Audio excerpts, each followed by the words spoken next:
Hello दोस्तों, स्वागत है आपका अपने YouTube channel the speech classroom में। भगत सिंह पर कविता। वीरों की धरती भारत पर, वीरों की धरती भारत पर एक शूरवीर और जन्मा था। इंकलाब का दीवाना वह, इंकलाब का दीवाना वह, खुद को भगत सिंह बतलाता था। शेरों सी दहाड़ से उनके, शेरों सी दहाड़ से उनके अंग्रेजी सल्तनत घबराया था। छोटी उम्र का वह वीर, छोटी उम्र का वह वीर पूरे हिंदुस्तान पर छाया था, पूरे हिंदुस्तान पर छाया था।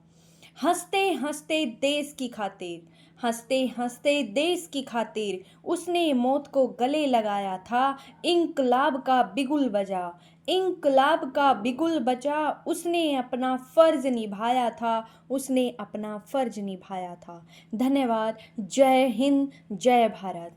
वीडियो अच्छी लगे तो प्लीज़ वीडियो को लाइक, चैनल को सब्सक्राइब एंड शेयर करें। Thanks for watching.